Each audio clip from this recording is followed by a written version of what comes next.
Hey everybody! Hi there. How's everybody doing? You know what? I think they're doing okay. Can you hear them? You know what? What? I think I'm. Is that you, Porter? Hey man! Hey, how you doing, Porter and Harry? Good to see you, brother. Yeah, we're gonna say hi to everybody here soon. But I think I distinctly heard Porter say hello. You know what you heard? What? You heard that river. Oh his yeah, house. yeah, that's you right. You heard the running river at his house. The voice of Porter and the river. That's right. Go. Yeah. And you know what? What a peaceful place. It is. They live. Yeah. I so enjoyed sitting on their front porch and hearing the river. It's really nice. Wow. It's really, really nice out there. Yeah, it is. But again, I do hope everybody's doing okay. You know what? I heard from Michael. He's doing great. All right. And everybody seems to be doing okay. I know that we all are, and Michael and I talked about it. We're all wanting to say, when can we come back to church? When can we go out shopping? Yeah. When can we spend all that birthday money that we've gotten? And you know what we call that? It's called burning a hole in your pocket. Yes. It's burning a hole in your pocket. It is just wanting to see people and to be with people. Yeah. But you know what? What's that? Michael and I have come to the conclusion. Did you solve the problem? Well, let's just say it's helping us. Okay, it's helping. All right. And after we say hello to everybody, I thought of this song because every time I talk with them, and we try to lift each other up because it's like, when's it going to be over? Joy. Joy. Do I not have joy when I talk with them? Yeah. Yes, I do. And you know what?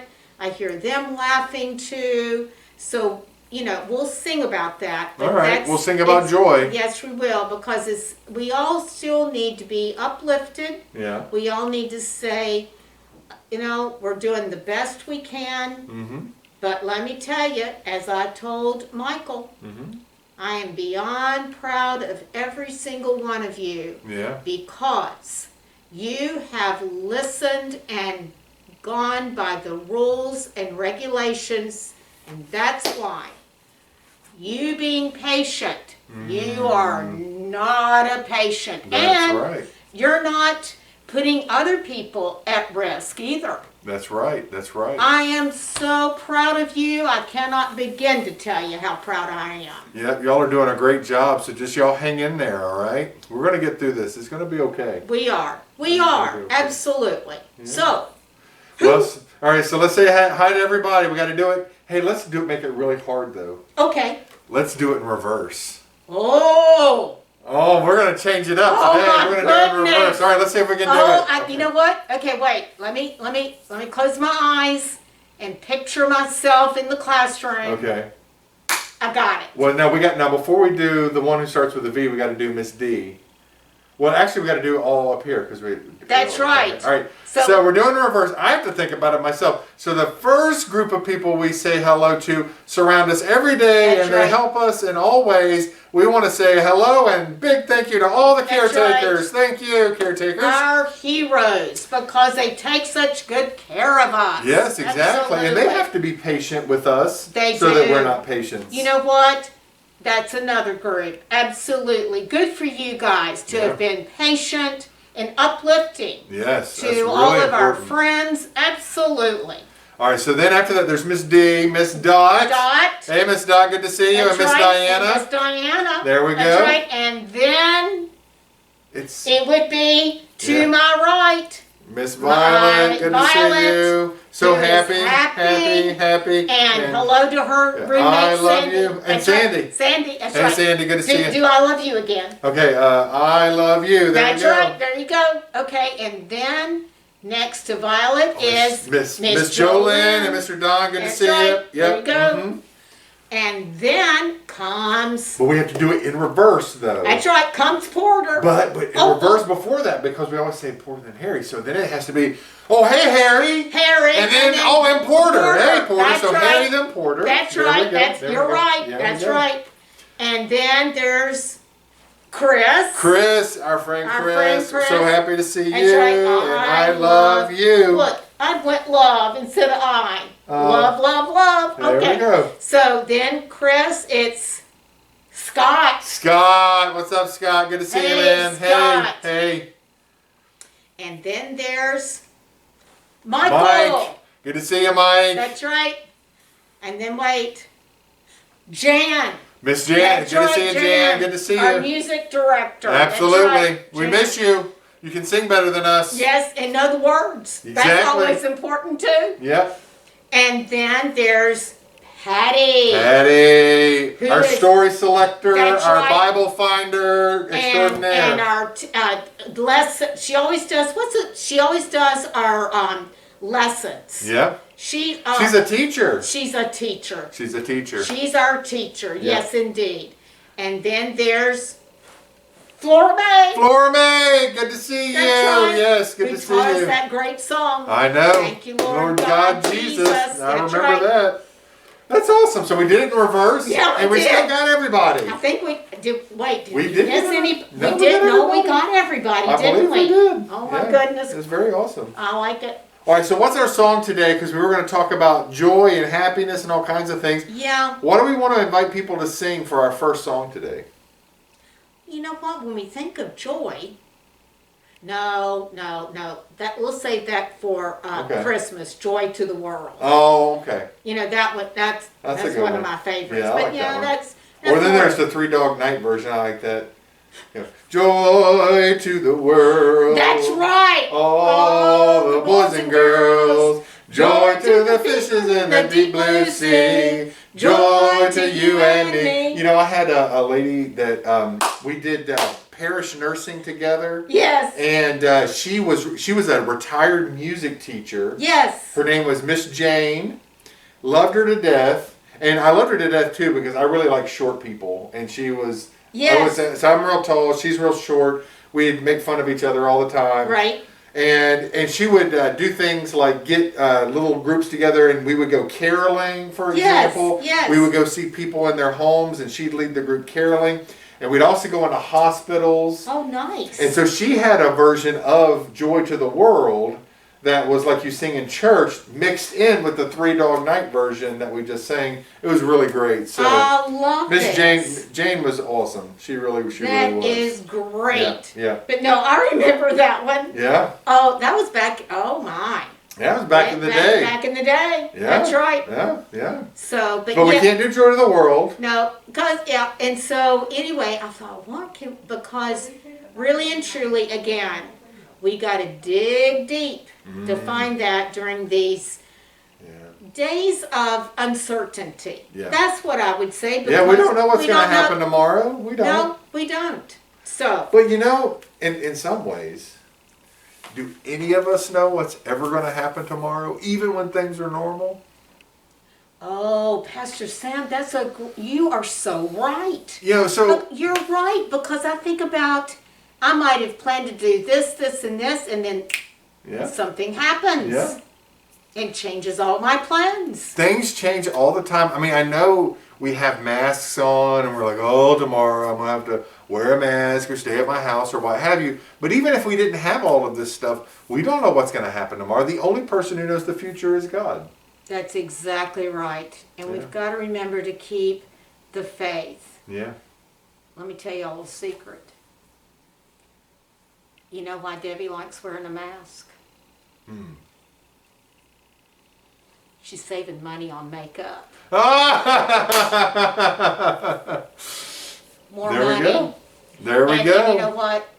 I'm liking the fact that I'm saving lots of money. Yeah. A lot of money not paying on makeup. Hey, that works out real good. That's right. And just like me, I don't have to get a haircut as often, so I get one like every other month, and everybody thinks it's normal. Exactly. And too, I like buying masks to match my outfits. Yeah, I do see another designer color here on you. Exactly. So is this Vera Wang here? No, this is Vera Bradley. Vera is Vera Bradley. Wang. Okay. What is she? I think she does. And she's a costume designer. Yeah, okay. That's right. All right. But Vera Bradley, yeah, this is another. It is. I mean, it could be from the Jimmy Buffett line, though. Well, that's right. It's pretty awesome. I like it. It does. It looks like it's pretty cool. Blew out my flip flop. I'm from the just one color Peggy Hill line. I like it very much. It just does the job. Well, you know what inspired me to start getting more of these was Peggy Hill's design that she made me. She's really good at it. Oh my goodness! Yeah. And Miss Ann Holler too. That's right. And she's a really good designer. And she's been making lots of really awesome masks. That's right. So it's very awesome. But don't tell anybody that Debbie's saving money on makeup. Okay, all right. We won't tell anybody, except for everybody that's watching this. Well, on the internet, that is it. And this will never go away ever in the history of the world. And 1,000 years from now, somebody will. No, we won't think about any of that. No. But I did tell. You're an immortal. Let me tell you, I told my friend out in California, that's always been on television and on the stage. I said, I'm liking this mask because I don't have to wear as much makeup. She laughed. Oh my gosh. Yeah, she laughed. So it made her tune in to say, you know what, I do like that mask. Leave it on.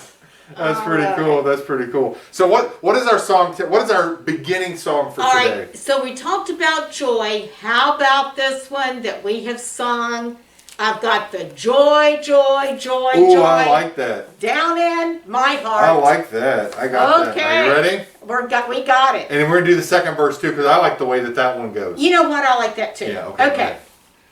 I have the joy, joy, joy, joy down in my heart. Where? Down in my heart. Where? Down in my heart. I got the joy, joy, joy, joy down in my heart. Where? Down in my heart to stay. I've got the peace that passes understanding down in my heart. Where? Down in my heart. Where? Down in my heart. I've got the peace that passes understanding down in my heart. Where? Down in my heart to stay. How about the third one? All right, what is that? I have the Lord of Jesus, love of Jesus down in my heart. Where? Down in my heart. Where? Down in my heart. I've got the love of Jesus down in my heart. Where? Down in my heart to stay. There we go. Hey, we're getting better at this. You know we are. Jan, you better hurry up. She's trying to take your music director job. I know. I'm just pointing it out a little bit. She might be trying to take the job. You better call her and tell her that she can't do that. That you are the choir director. She is. She is. Yeah. And you know what? It just hit me.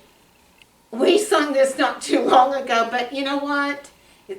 Nothing like repeating again. Hey, I that's love fun. that. Yeah. I love it. It's a good song. Well, it definitely fits in with our story Well, today. of course it does. Of course it does. So, everybody remembers, let's give a recap before we do the story. Let's do that. We've been doing the story of Joseph, right?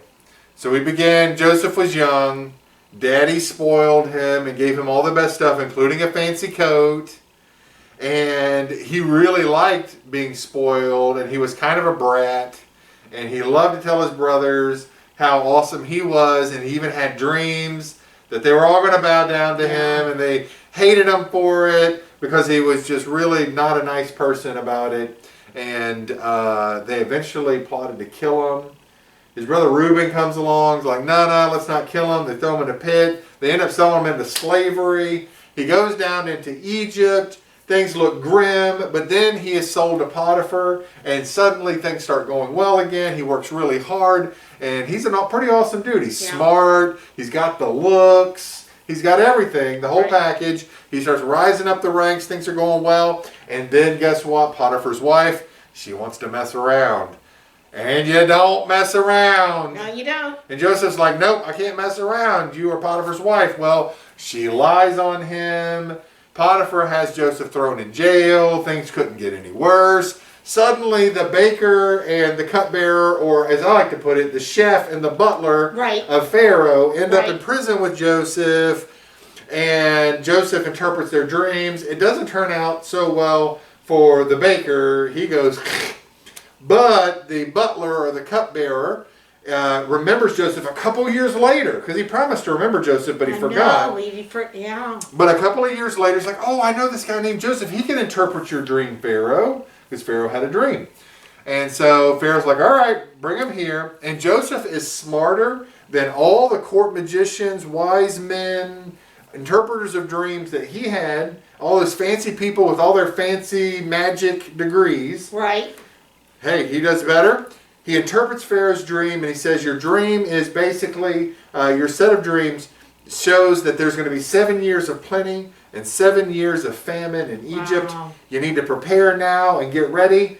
Well, Pharaoh takes him up on it. He puts Joseph in charge of everything. He's like the prime minister. It's going so good. And Joseph, for the next 7 years, helps Egypt get ready. They store up so much grain and goodness. It's just pouring, busting out all over the place. So that when the famine comes, guess what? Not only is Egypt, they have plenty. They can feed themselves. Isn't that great? All the nations around Egypt can come and buy grain. And so they don't starve to death. And Egypt gets richer.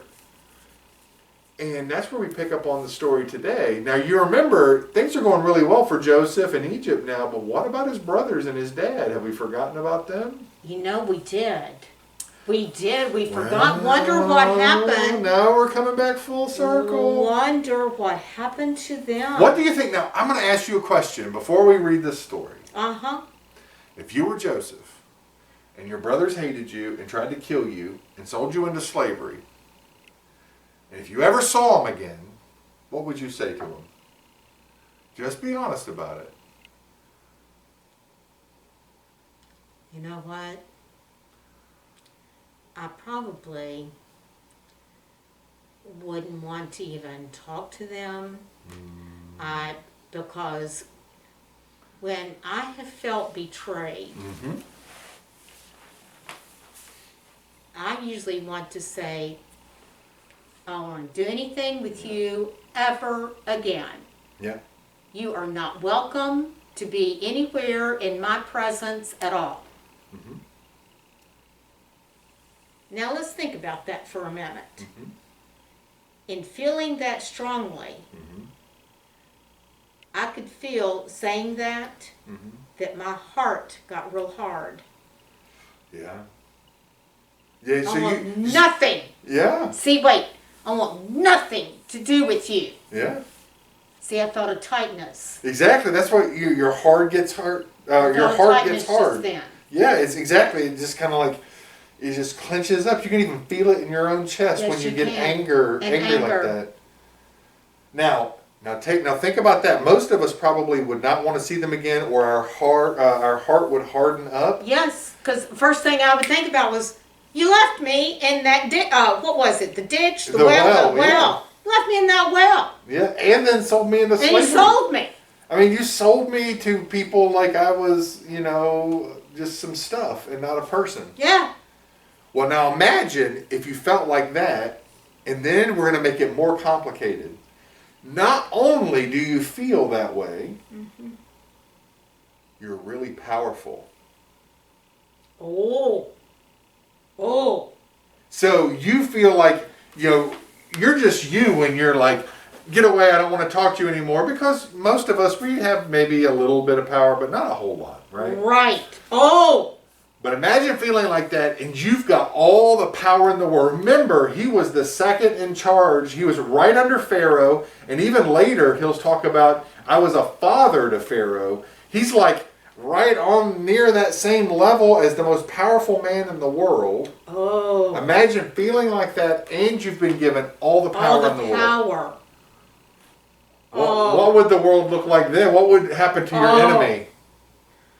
All I gotta say is, trouble is about to happen. Yeah. Trouble is about to happen to those brothers. Exactly. Most of us would be like that. Most of us. Revenge. Oh. Yes, most of us. Revenge. I'll get you. Look what you did to me. I'm gonna get you. You just wait. And if you're the most powerful person in the world, you don't have to wait very long.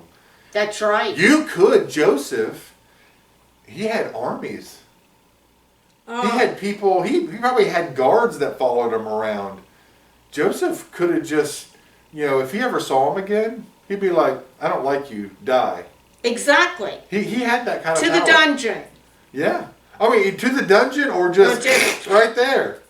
Like that poor baker. That still bothers me because yeah. Just anybody that, listen to me, anybody wants to cook for me, I will never do anything to you. Well, and I'm really glad you mentioned that since we're riffing on all this. Think about it this way. Now, this is one of the things the story is trying to get us to think about. Pharaoh had power before he met Joseph. Pharaoh had power, and he threw his chef and his butler in the dungeon. He kept one and killed the other, and there's not any reason really given why he did that. That still puzzles me. So that's the thing. So Pharaoh, really powerful people, most of the time in the world when you see them, they're going to do things just because they want to, and there's not a good reason for it. And I know we try to think that there are good reasons for it, but most of the time they're not, because human beings do bad things a lot of time. Because they're always wanting to think, I'm more important than you are. Exactly. I can just do anything I want to do. I'm more important than you are. And so when Pharaoh uses power, sometimes it looks like the baker having his, he's done for no good reason. Now Joseph is put in the situation where he has that same kind of power. And he has a legitimate beef with his brothers. Because if he ever saw him again, he could just say, you tried to kill me and you sold me into slavery. There's nothing, most of us would be like, yeah, that was pretty bad and they probably deserve it. And that's the question. Will Joseph use his power like Pharaoh sometimes used it? Right. Or will Joseph show us a better way? And that's where our story picks up. Oh, I can't. Can we start? I want to know what happens next. I know. See, when you read the Bible at depth, that's what it is better than Days of Our Lives. It really, it is. Because even on Days of Our Lives, people are going to get their revenge. Yes, they do. And then, but something, I know. So here we go.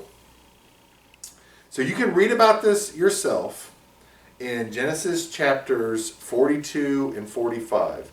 And just so you know, Genesis chapter 45 is probably one of my favorite chapters in the Old Testament. It's great. It's a great story. So here we go. Famine struck Egypt, and that meant there wasn't a whole lot of food to eat. And all the lands around it, except for what Joseph had helped them save up their grain so that they could survive. During that famine, during that time when things were going bad, crops wouldn't grow and people couldn't find food anywhere but Egypt. And so the news that Egypt had food in its storehouses, it just spread like wildfire. It went everywhere. Your two countries next door, they're like, hey man, I hear Egypt's got some food. We got to find a way to get some food. Kind of like food banks today. Exactly. So Egypt was the food bank of the ancient world. And people came from many nations. And guess who they had to talk to? Joseph. And it's like, if you want some of my food, you're going to have to deal with Joseph. Well, guess what? One group of people who didn't have any food and needed some and came down to Egypt. Guess who that group was? It was Joseph's 10 older brothers that had sold him into slavery. Yes. So these 10 brothers who all those years ago had wanted to kill him, threw him in a pit and sold him into slavery, now they've hit hard times. They don't have food. They're come to Egypt. And they're going to have to go, and who they're going to have to talk to? Their brother. Wow. But they don't know it's him yet. Okay. So, now, Joseph's younger brother, Benjamin, he stayed home with their father. Now, Benjamin didn't try to do anything to Joseph because he was the younger brother. Right. He didn't try to kill Joseph. He didn't sell him into slavery. He had nothing to do with that. Right. And I can imagine like Joseph and Benjamin grew up together. They maybe like That's played right. together That's as right, kids. because they had the same mother. Yeah, That's yeah, right. yeah, yeah. That's right. So, when the 10 older brothers came to Egypt and they came before Joseph, Joseph recognized them, but they did not recognize Joseph. Oh. Because Joseph had changed. He's now one of the most powerful men in the whole world. I bet you he's got makeup on even, because, that's the way it went. And he had his nice, he's got costume. All, that's right. He didn't have masks. No. But he had all kinds of, he had like those big, you see those mummy hats, right. kind of big things. He had that. And they were like, oh man, this guy's powerful. They don't know that it's their Well, of course, because brother. they're thinking if he was still living, that he was probably still a slave. Exactly. If our brother Joseph's living, maybe we'll walk in the market somewhere and he'll be out there doing something and we'll just laugh at him. Yep, exactly. They did not expect their brother Joseph to be a ruler. So, Joseph, now again, remember, if we were in that situation and we had all the power in the world, we'd probably want to get even. Joseph is having that battle in his heart, right? Uh-huh. And so for a while, he's like, I'm going to pretend like I don't know who they are. Oh. He's still trying to figure it out. Joseph's not perfect. Right. So he's still wrestling in his heart. He pretends that he doesn't know who they are. And he says, who are you and where have you come from? Oh. So he wants to hear their story. Mm-hmm. Well, they said, well, we're the sons of Jacob, and we have come from the land of Canaan to buy grain, his brothers asked. They probably had their little sack of money, and they're like, and we got money to prove it, and we just want to do business and get out of here. Thank you very much, because they're probably pretty nervous around all this power. Of course. No. I know better than that, Joseph said. Oh. You're not here to buy grain. You're here to spy on me and the land and how much food we have, because you're going to try to invade it, you and your people. Ooh. Now, I think Joseph he's starting to lean a little bit towards revenge here. Yes, right? yes, it does sound like it, doesn't it? Oh, wow. Well, they're like, oh, no, we would never do such a thing. No, Joseph, we're not lying to you. That's what they said. And so Joseph said, and starts to lean back the other way in a better way. He said, well, you know what? I'll only believe your story about not being a spy if you go back and get your youngest brother, Benjamin. But he didn't say Benjamin. Go get your young brother. Oh, and did they, Yeah. Wow. So, he put all the brothers in jail for 3 days. And Joseph then let all of them out but one to return to Canaan and go get Benjamin. So he's going to keep one of the brothers under lock and key so that the other brothers go back, bring Benjamin, and so they're like, all right, if we get out of here with our heads still attached to our shoulders, let's just do what we can here, right? So they talked with each other, and they thought that this was happening to them because what we had done to our younger brother Joseph. They're like, man, we did all these terrible things years ago, and now we're just finally getting our just desserts. At the end of the day, we've done terrible things, and now God's punishing us. That's what they thought. Okay. But the brothers didn't know that Joseph was listening to them talk. Because, Joseph could go where he wants. He was keeping an eye on his brothers. I'm sure he even wanted to just look at them and just, kind of take in the sight. Right. And they didn't know that Joseph could hear them talking, and he understood everything that they said. And it was that time, because remember, Joseph's still wrestling. Yes. And suddenly Joseph starts to realize, a lot of time has gone by, and they did stupid things, and they at least were beginning to feel sorry for some of the things that they had done. So, Joseph selected Simeon as the brother to stay behind and sent the others out. Go get your younger brother, bring him, and then I'll know you're not a spy.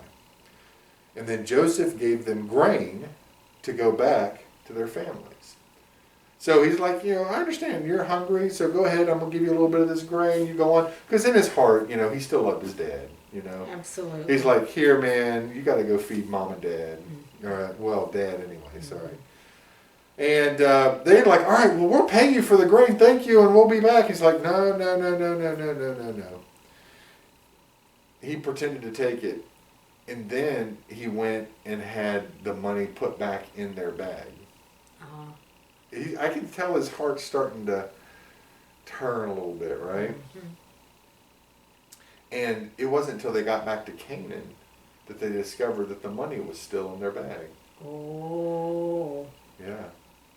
And they were afraid. Well, of course they were. Because they thought that Joseph would think, they didn't know it was Joseph, but that Pharaoh's ruler had, that he would think that they had stolen the grain. There's another 10th commandment. Yeah. Thou shalt not steal. Yeah, that's another of the 10. And so here's the weird thing. Joseph was doing this as an act of kindness. Okay. But when they discovered it, they didn't take it that way. Because remember, their hearts are still shaped by guilt and fear and shame and suspicion. And so when they see what Joseph intends as a gift here, they take it as, this is going to be our necks, our highs. This ruler is going to think that we stole this grain because of this money here. And so they become afraid. And instead of returning immediately with Benjamin, they wait until the grain is gone. Isn't that something? Because they're projecting onto Joseph what was in their own hearts. On their own heart. You know what? Yeah. Sometimes we kind of do that. Yeah. Even today. Yeah. And so that's the whole thing. Is it's this really funny story about what our hearts tell us, and sometimes how that often leads us down the wrong path, right?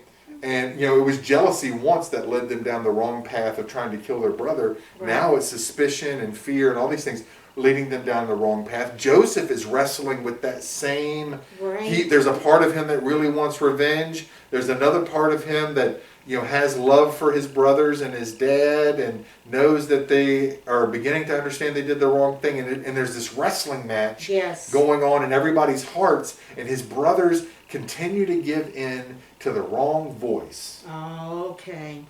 And that's where this story is so valuable, I think, because that's always the struggle for each and every one of us. You're right. What voice are we going to listen to? We're going to listen to God's voice, the voice of faithfulness and love and hope, or are we going to listen to the voice of suspicion and fear and all those sorts of things, and anger and revenge?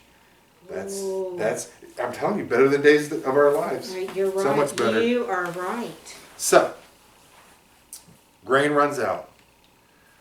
They're like, hey man, we got to bring Benjamin back if we're going to have any chance. And our poor brother Simeon is stuck. And they made a decision. They even kind of decided to leave their brother in jail. That's like, so it's like they repeated the same mistake. They sold their first brother into slavery. Their second one, they make the mistake, and they leave him behind in jail. This is just like the Keystone Cops here. Exactly. So, the brothers return with Benjamin, and Joseph probably was upset at this point. He's like, man, where are you guys? You've been gone for 6 months. What's going on here, I thought I was cutting you a break. Exactly. So, he's like, all right, you come back. So, he invited all the brothers to eat with him.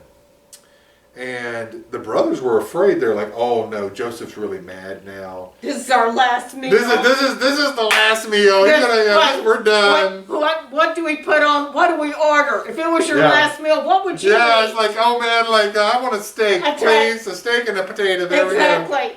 So they were afraid to go into his house. And when they got inside, they're just quaking in fear, oh man, what am I doing here? I don't belong here. I want to go back can we just get Simeon and go back home now? And so they're like, I'm really nervous. We waited too long, and maybe Joseph knows about the money. And remember, they're giving in to the voice of suspicion and fear and anxiety and all these things. And so the manager is like, oh, don't worry about the mix-up. We saw it. Everything's good on our end. Your God must have taken care of you. We got our money. It's all good. And the brothers are like, you got your money, but there's this money in this. What's going on here? And so another point here is, the brothers don't understand grace, right? Oh, that's right, because they haven't been listening to the right voice. Yes, they don't understand that sometimes God gives gifts. Even the manager's saying this. We know Joseph put the money there. That's an act of grace. But they don't understand.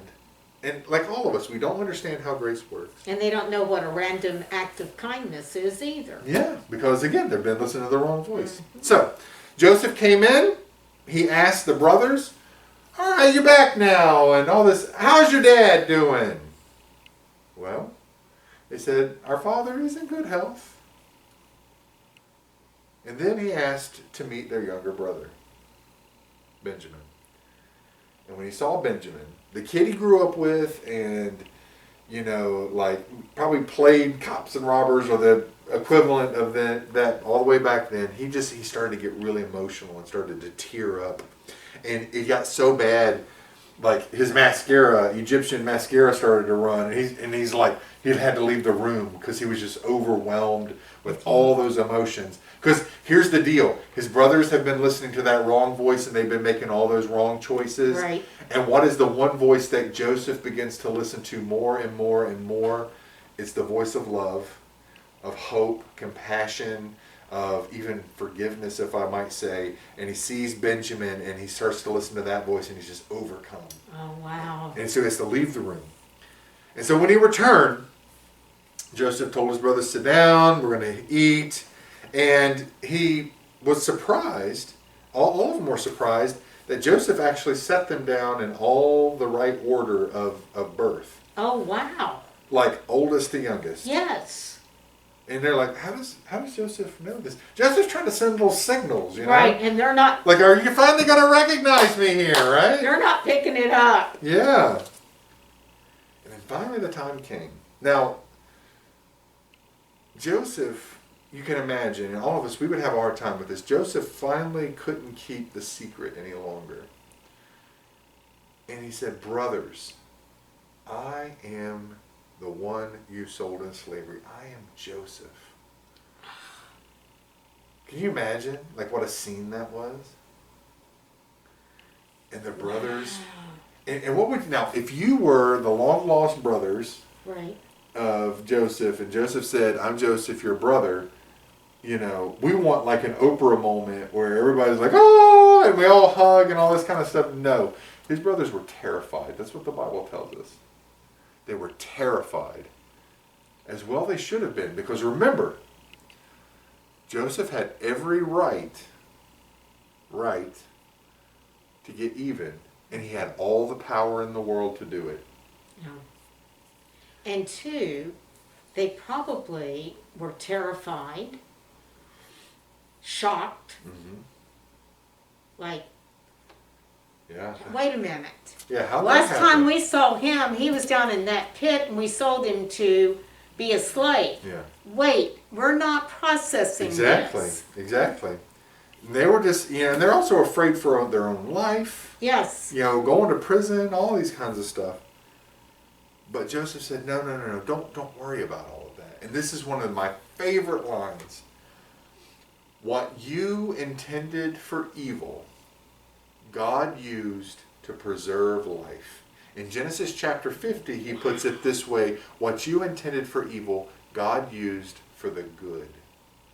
Wow. That's what Joseph says, because he's been listening to that right voice rather than the voice of suspicion and fear and anger and hurt and all those sorts of things. He hears the other voice, and the voice tells him, that voice of compassion and love and forgiveness, that all the bad things that happen to you, yes, they're terrible, and I wish they didn't have to happen, but they happened for a reason, so that you would be exactly where you are today, so that Egypt would have enough food, so that Egypt would feed its people and all the people around it, and even feed his own family who would have starved to death if not for him being there. What you intended for evil, God intended or God used to preserve life. Wow. Yeah. He said, look, God put me here to save your lives. And that's why all this kind of stuff happened. So he said, go back and get your dad. Go back and get our dad. Let's bring him down here. Let's have a big family reunion. It's party time. Exactly. Bring your families here, your little ones. I mean, can you imagine Joseph? It's like, you ever been to a family reunion? Oh, yes. And you go and you see, like, there's Uncle Freddie over there. Right. You haven't seen him in 20 years. And Uncle Freddie's got his kids, and his kids have his kids, their kids, and all that kind of stuff. And you're like, oh, man, I've never seen that kid. What's that kid's name? Exactly. You know? Well, that's what Joseph is like. He's like, man, I don't even know what the last 30 years have been like. I want to see what's going on with you guys. Well, it wasn't 30 years, but, sure. You know, the last 10 years. Long time. Yeah. Yes. What's happened in 10 years? Bring them down. Let's have a big old family reunion. I'm going to take care of all you guys. That's what he says. Mm. And so Joseph kissed each of his brothers. Every one of the brothers who had plotted to kill him, was cruel and threw him down in the pit and sold him into slavery. He kissed every single one of them, including young Benjamin, his little brother, that he was really happy to see. Yeah. That is the story of Joseph. Think about all the lessons we can get from that. You are so right. Yeah. And again, I think it really does boil down to this choice that we all get to make. And the choice is that voice that we listen to. And I said the voice of anger and all that, that's actually our voice in our sinful selves, right? Our voice of our own heart when we're not listening to God is a voice that says, I've got to make my own plans. I've got to do what's right for me. Don't cross me. I'm going to get even. You know, all those terrible things that we say in our hearts. Right. Or I'm afraid, right? That's right. the fear of our hearts, and we've got to make our own way. If we listen to that voice over and over and over again, and it will become a pattern, it'll become easier. Because think about it, the brothers listened to that voice when they hated their brother and sold him into slavery. And then the next time they had a hard choice, like what about Simeon in jail? They're like, oh, well, too bad for you, Simeon. You're going to stay down in jail for 6 months. And, you know, it became easier to make those terrible, bad choices. Yes, it did. And so his brothers just, and there are other stories in there we didn't get a chance to read in the Bible, where they continue to make bad decisions because they have begun listening to their own voice that would say that we know what is good and we know what is evil. And when we become the ones to determine that, it always ends up in that bad place. But there's another choice that we get to make. And when we know God and we love God and we grow in relationship to God, we're given the opportunity to finally start listening to this voice. And it's the voice of love and compassion and mercy and all those wonderful things, thinking about other people. And think about it, it's like if the other voice, the bad voice, is like poison, the voice that we can listen to, God's voice, that knows good from evil, is like an antidote, a cure for the poison. Oh, yes. And you can slowly become like Joseph. Now remember, Joseph doesn't get it right initially. He's still wrestling. But slowly, he knows the medicine, the balm, the cure of the love and the voice of God, and it helps him wrestle through that, and slowly Joseph becomes healed. And in his ability to even kiss his brothers who hated him enough to kill him, that hate or that revenge or the terrible things that Joseph must have felt, those things had a chain and a lock on his heart. By listening to the voice of God and experiencing love and compassion and experiencing that healing presence of God, Joseph became healed. Joseph was able to love in a way that his brothers were not.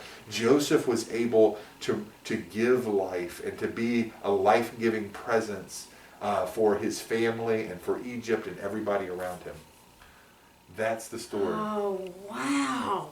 Yeah. Oh, Pastor Sam. Isn't that a great story? It is a great story. Yeah. So that's the question for you, friendship class, this week. And all of us, anybody that's watching. That's right. What's the voice you want to listen to? Well, you know what? Thank you, Michael, for suggesting this story, because we had several lessons through it and have learned so much. You know what? I'm going to think a long time and think about that all day today. What voice am I listening to? Mm-hmm. Oftentimes, my signal is my tone of voice when I'm talking to someone. Am I talking like this? Then what voice am I listening to? Probably the angry voice a little bit. Or the frustrated voice. Or the frustrated voice instead of, I love Patty when she says this to me. She'll go, Debbie, calm it down, Debbie. Calm it down, Debbie.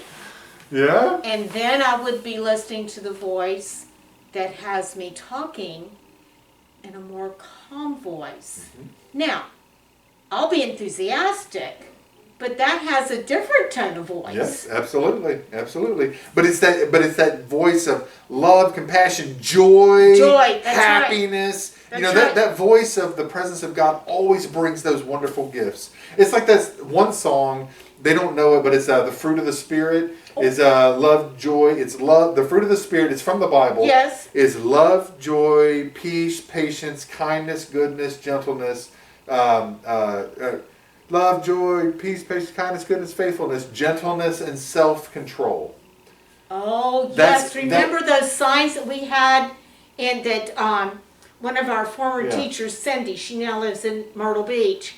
Remember those signs she made that we hung in the friendship class of the fruits of the Spirit? That's yes. Right. Yeah, yes. And the song goes, it's like the fruits of the Spirit are not a coconut. And if you want to be a fruit of the Spirit, you might as well hear you can't be a fruit of the Spirit because the fruits are love, joy, peace, patience, kindness, goodness, faithfulness, gentleness, and self-control. Whoa! Love, joy, peace, patience, kindness, goodness, faithfulness, gentleness, and self-control. Good. Yeah, good. Yeah. Yes. Yeah. So when you listen to the right voice, that's the fruit that comes into your life. I like it. So are you happy? You know what? Yes, I am. And you know what? Let's think about this. Okay. Wonder how the father Jacob and all of this big family reunion, wonder if they might have sung this song. Oh. Okay. What song? Let's hear it. Wait. Okay. And we sang it at Violet's house, and we sang it at Patty and Jan and Flora May's house. Do you all remember that song? Yes, they do. Okay. And I bet this is what they sang when they had the family reunion with Joseph and his family. Okay. If you're happy and you know it, clap your hands. If you're happy and you know it, clap your hands. If you're happy and you know it, and your family's going to show it. If you're happy and you know it, clap your hands. That's the next part. If you're happy and you know it, stomp your feet. If you're happy and you know it, stomp your feet. If you're happy and you know it, and you really want to show it. If you're happy and you know it, stomp your feet. If you're happy and you know it, blink your eyes. If you're happy and you know it, blink your eyes. If you're happy and you know it, and you really want to show it. If you're happy and you know it, blink your eyes. Let's do them all together. If you're happy and you know it, clap your hands, stomp your feet, blink your eyes. If you're happy and you know it, clap your hands, stomp your feet, blink your eyes. If you're happy and you know it, and you really want to show it. If you're happy and you know it, clap your hands, stomp your feet, blink your eyes. Oh, that's a lot of fun. That was awesome. That was awesome. All righty then. All right, let's say a word of prayer. It's time to end this lesson this week. All right, let's all pray together. Let's do it. Lord, give us grace and mercy and love, and help us listen to your voice and stop listening to our own. Help us forgive. Help us, Lord, love others. Fill us with your joy and your peace. And give us patience. It's a really hard time these days. Lord, just help us glorify you, to love each other, to cooperate and do well and stay happy, knowing, Lord, that you have a purpose in everything. We pray this in the mighty name of Jesus. Amen. Amen. All right, so until this time next week, we'll see you later, and bye. Bye now. Take care, sweet ones.